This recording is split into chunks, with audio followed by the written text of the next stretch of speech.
Italy crowned the European champion after beating England on penalties. Wembley Stadium, London. CNN. On a night fraught with tension, Italy clinched its first major title for 15 years with a penalty shootout win over England in the Euro 2020 final. Luke Shaw's goal inside the opening 2 minutes gave England the lead. It looks like it would hold on to all light before a goal-mouth scramble midway through the second half allowed Leonardo Bonucci to poke home an equalizer for Italy. For the remainder of the match, it felt as though extra time and penalties were inevitable, as neither side seems willing or brave enough to commit enough man forward to really trouble the opposing defenders. England has suffered innumerous heartbreaks on penalties over the years, and this time it was Italy's turn to inflict yet more pain on beleaguered England fans as Marcus Rashford, Jadon Sancho and Bukayo Saka all missed from the spot. During the wild Italian celebrations, Bonucci, who had been immense all night and rightly earned the Man of the Match award, screamed, "It come to Rome" into the pitch-side camera to rub yet more salt into the wounds of English fans. Italy players celebrate winning the penalty shootout against England. England's way to end its wretched run in major international competitions, stretching all the way back to 1966, will go for at least another year till the World Cup is hosted in Qatar. Few would have expected Italy, which failed to qualify for the 2018 World Cup, to reach the final prior to the start of Euro 2020, much less win the entire competition, but Roberto Mancini's side quickly established itself as one of the contenders after 3 thrilling group stage performances. Gianluigi Donnarumma, Italy's hero in the penalty shootout, with 2 fine saves, was deservedly named the player of the tournament, and the goalkeeper heads up a group of talented stars that should ensure this side remains competitive for the foreseeable future.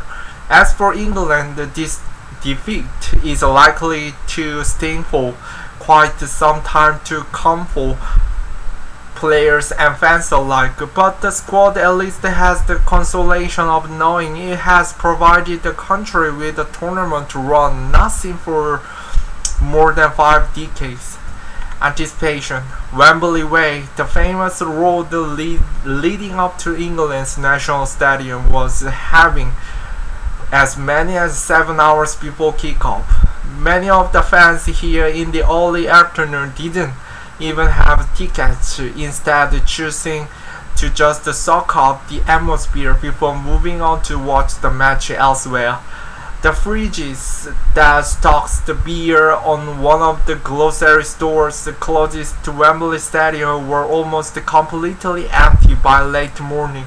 For the vast majority of fans in attendance, this was something they had never experienced in their lifetimes. It had been 55 long years since England was last in the major international final, and the fans have known only headache and disappointment since the World Cup drop in 1966.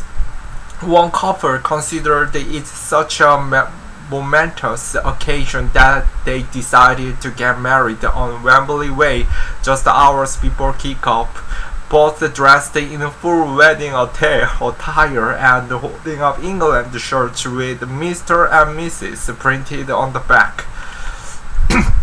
Even when cheering on golden generations of the past, England fans have never supported their national team with a fervor quite like this. Southgate and this group of players deserve much of the credit for stirring up such a feeling of national pride.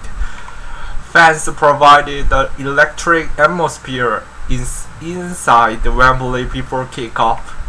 Stars have regularly used their platform to speak out on social issues, and when it comes to Rashford's fight against childhood poverty, have even managed to reverse government policy.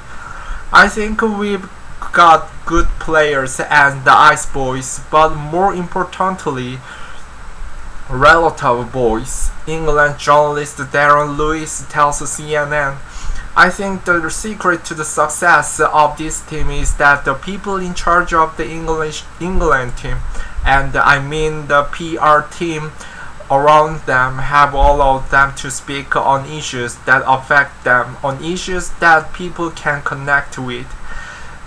They've allowed them to be normal. I remember being at the 2010 World Cup, and England were keeping their players away from everyone, treating them like rock stars. I remember going down to the harbour in South Africa, and the Dutch were working around.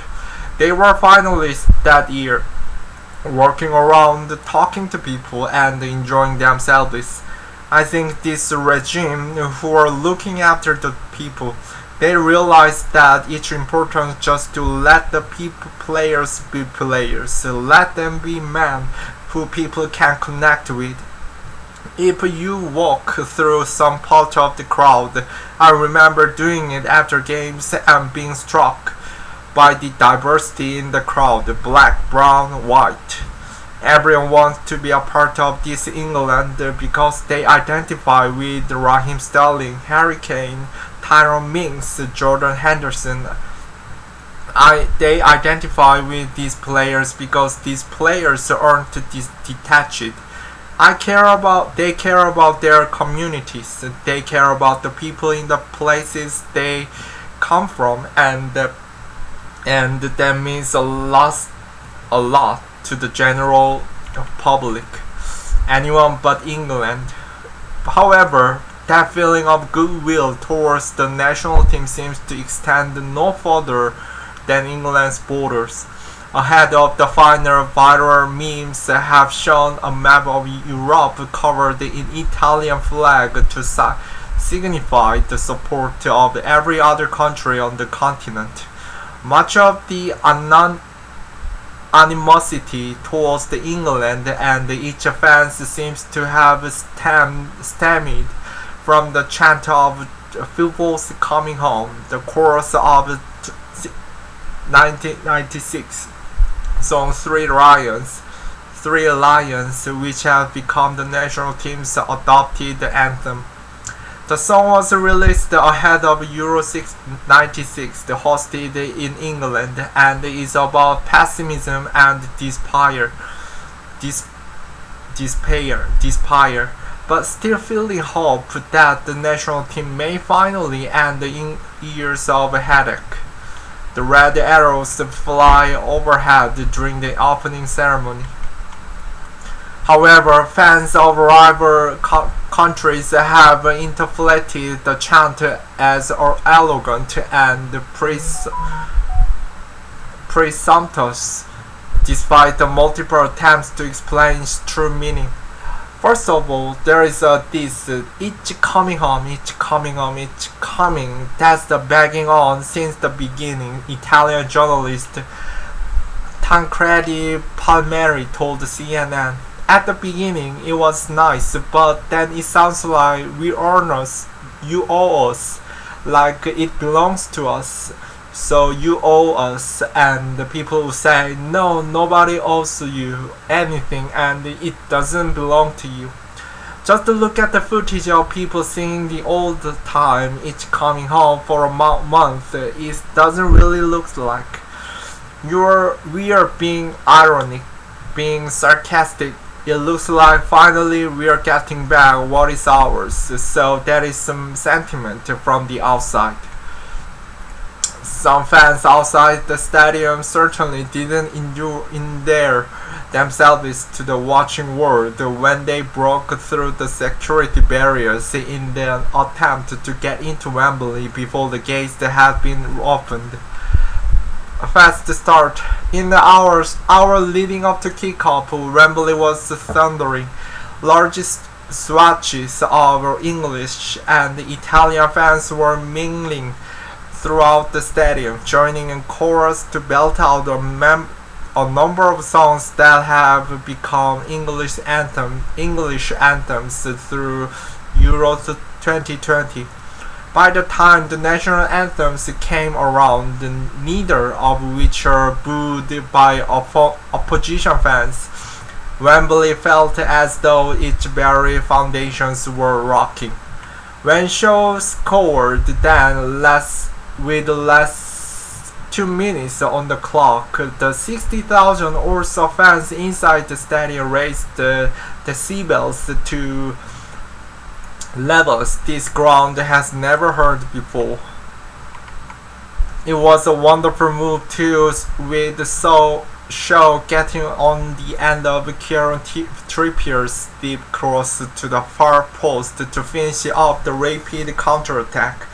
England certainly hasn't thrilled with attacking football at this European Championship. Instead, its success has been built on organized defense, the best in the tournament, and a smothering midfield.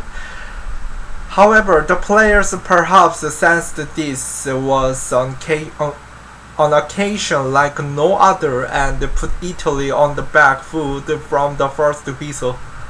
Throughout Euro 2020, this Italian team has somewhat thrown up the defensive blueprint that the country's national team has become synonymous with over the years.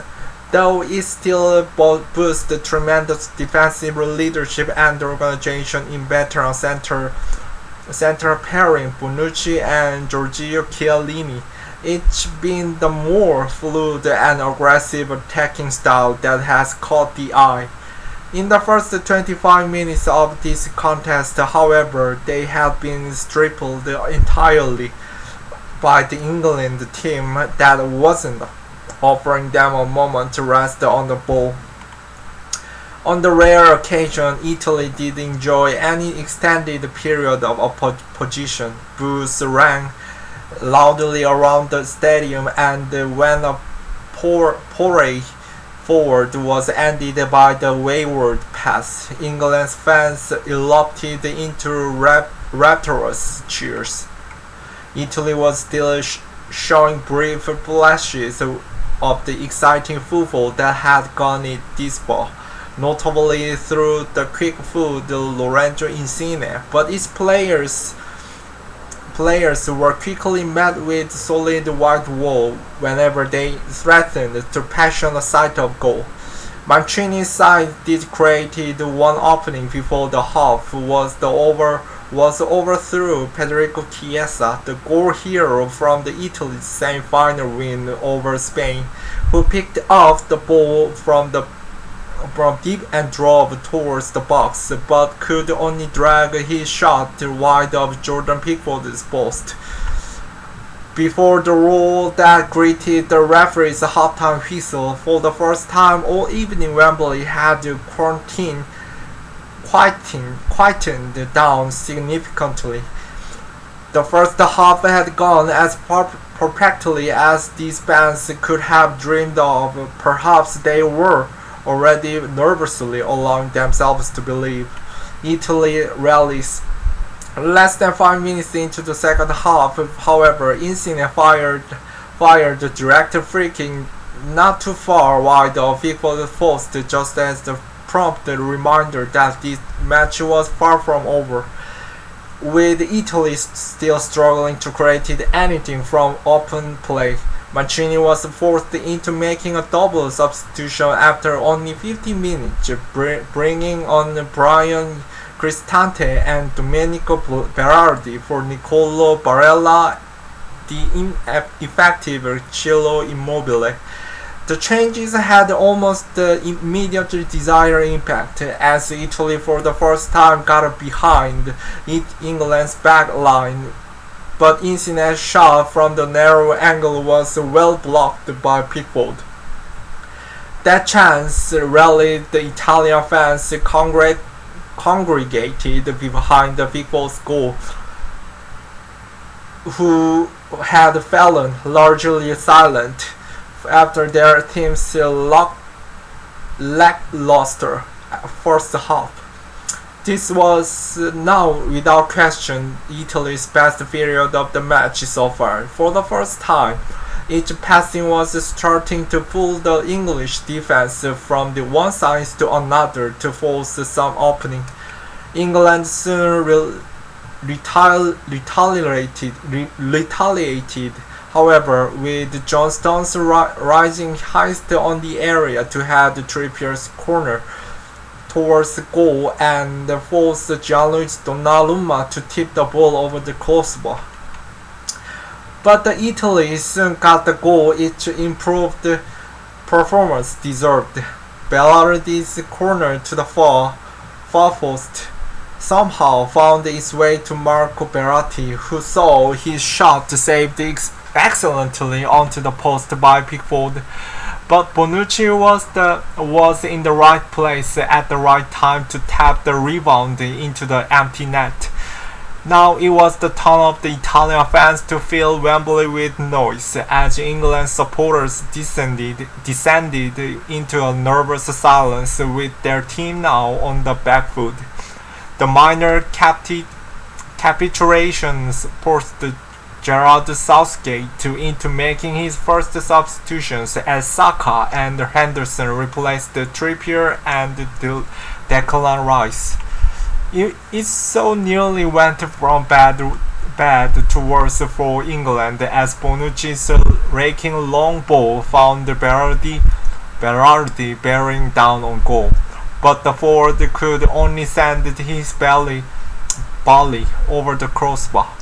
England now seemed to be doubting everything that had helped them to reach the final. Maguire, normally assured defense, hacked the desperate clearance away under no pressure at all, while Kane's pass began falling short of their desired target. It was almost as far as if for the first time all tournament the magnitude of the occasion had finally started to dawn on these England players. Italian players celebrate after Bukayo Saka's penalty is saved.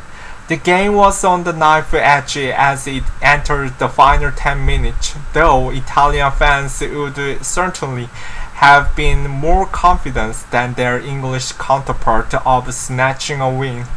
Extra time continued in much the same vein, with neither side able to stamp its authority on proceedings, both perhaps too nervous to commit at this late stage.